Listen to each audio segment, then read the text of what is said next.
device that you saw in the first slides from Dr. Andy. These mechanical heart pumps, as you heard, were pioneered by doctors at St. Paul's.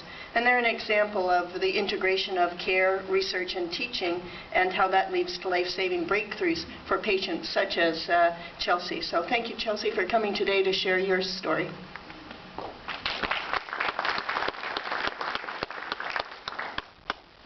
Hi, good morning, everyone. I would like to start by saying it is an absolute honor to be here today, to celebrate life and to recognize the medical care I received at St. Paul's Hospital was none other than extraordinary. There was not a moment of doubt that they weren't doing everything in their powers to ensure the best outcome for me.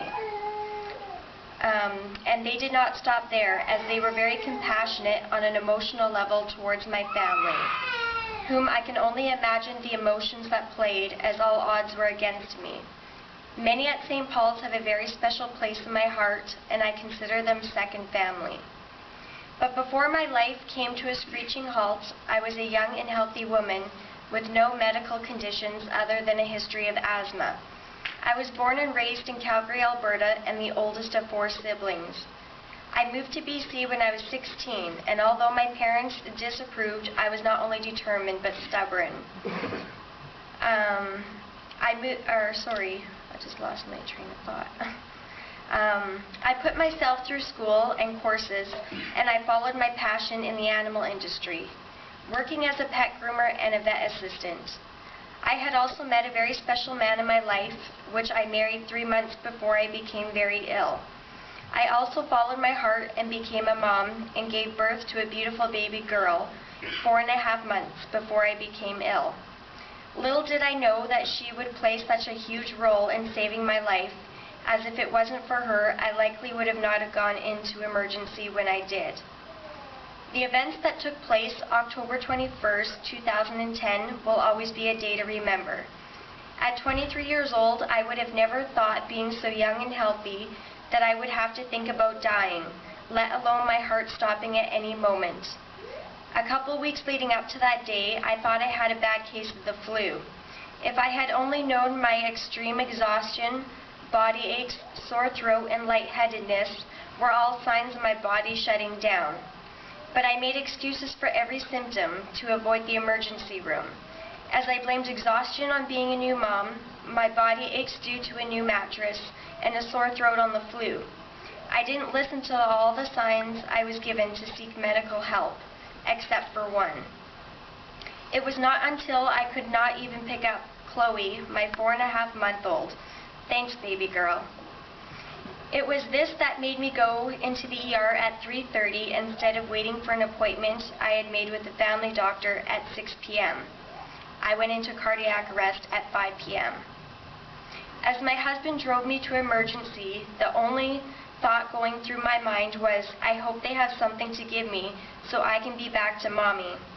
I remember looking at the back seat, Chloe fast asleep in her car seat, and both of us unaware of how close Chloe was about to come to not having a mom. Having gone into Richmond Hospital, where I there went into cardiac arrest in front of a cardiologist. Dr. Halligan and Dr. West were on the ball and knew of the LVAD at St. Paul's that could save my life. Also, the extensive efforts made that day from the triage nurse to the emergency team, EMS, surgeons, and cardiologists, whom went above and beyond the call of duty as their skills were put to the test. Their efforts to save my life were none other than extraordinary. After 35 minutes of CPR, I was transferred from Richmond Hospital to St. Paul's Hospital. I was given advanced CPR with intubation and placed on life support. With that being said, you must understand I received a total of 100 minutes of CPR. And with extensive CPR comes great consequences, as with the lack of oxygen to the brain, permanent brain damage starts to occur within minutes. So it is a miracle within itself to be here today with no neurological damage. With kidney, liver, and heart failure and punctured lungs, I was placed on life support. Dr. Chung had much difficulty placing the ECMO, or the heart and lung machine, in a major artery in my left groin, as my arteries were so small.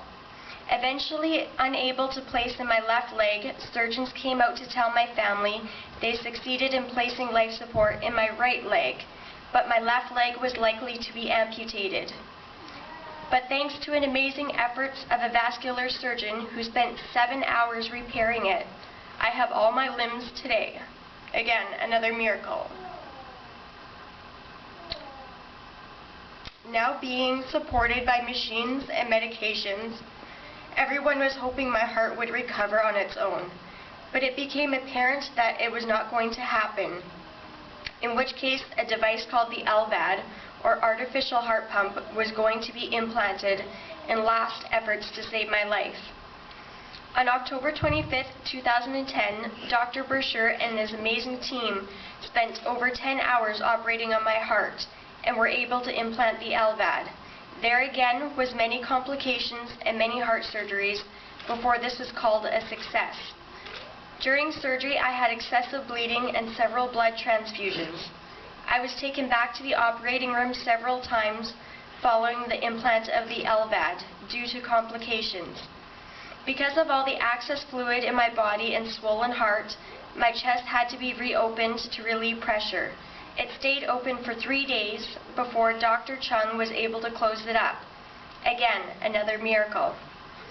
In my case, the LVAD was supposed to be temporarily about a year until I could receive a heart transplant.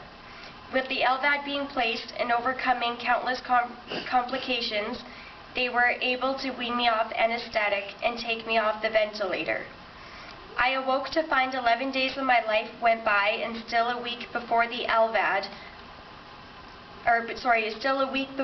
could understand the miracle that had just taken place, and the fact that life was going to be different with the LVAD. I'd be lying if I said this was easy, as I remember waking up, looking down, seeing the many staples closing my chest, the incisions on my legs, and the many IV lines. I also had to understand with the amount of trauma to my body, I was weak and unable to care for myself. Simple things like showering, brushing my teeth, and walking was going to be a challenge. But it was at this time my mom surrendered her life, her wants, and her needs, and she became my rock. Thanks, Mom. Weighing in at 73 pounds and almost no muscle mass, I had much to overcome yet. But finally, my stubbornness was about to pay off, as I was eager to be independent and be the mom I've always wanted to be. There was another special woman by the name of Jennifer Keeley, who is the LVAD coordinator through St. Paul's Hospital. She not only taught me and my family everything there is to know about the LVAD, as well as monitoring me, but she also became somewhat of a life coach, as she truly cared on a personal level, and was there every step of the way, a friend I needed during my time in need, and her friendship extended to my family.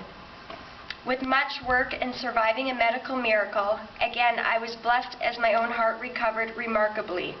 I was able to get the LVAD explanted or removed after 4.5 months. This was not only a miracle, but also very exciting for me, as it meant my life was getting closer to normal. I was able to start weaning echocardiograms, which is a procedure where they turn down the pump slowly, and with giving my own heart time to heal. There is nothing about this story that is short of a miracle, as I was part of the 11% of VAD patients who have been explanted, as the remaining 89% have the LVAD for life or until heart transplant. Traditionally, the LVAD is explanted by reopening the chest bone, but a very skilled surgeon, Dr. Chung, had designed a new technique to unhook the pump from my heart. I was the 5th patient ever to be explanted this way. The advantages to this procedure is that it is less invasive and recovery time is better. But this is a hard decision, as it also has its disadvantages shall something go wrong. But with careful consideration, and after a 6-hour explant surgery, it was a success. With having caught a virus called myocarditis and not only surviving, but being part of a miracle has changed my life in so many ways. Each and every day is a good day to be alive. Every memory is so much more profound as I fear if tomorrow will come. I am still being followed by cardiologists and monitored by St. Paul's Healthy Heart Clinic, with echocardiograms, heart medication, as well as keeping 5 days a week at the gym, followed by healthy eating habits. I will probably never run a marathon or go scuba diving, but I have the best gift in the world. To be here today as a mother, a wife, a daughter, a sister, and a friend, I truly could not ask for more. Although I have mentioned a few, it is impossible to thank everyone for their extraordinary efforts, and there just aren't words to describe the amount of gratefulness and gratitude I and my family have to all those that were a part of saving my life and getting me through recovery. I will never forget the amazing team at St. Paul's Hospital that refused to give up on me. I am standing here today because of you. You have heard me mention miracle several times, as you need to know that I am here today because miracles do happen.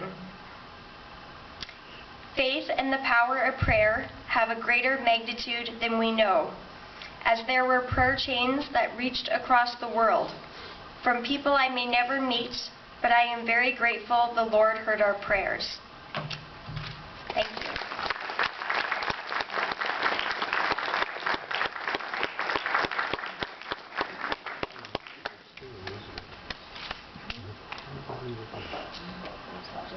Thanks so much, Melody. I know you're supported by family and friends today, so just great to hear and be inspired.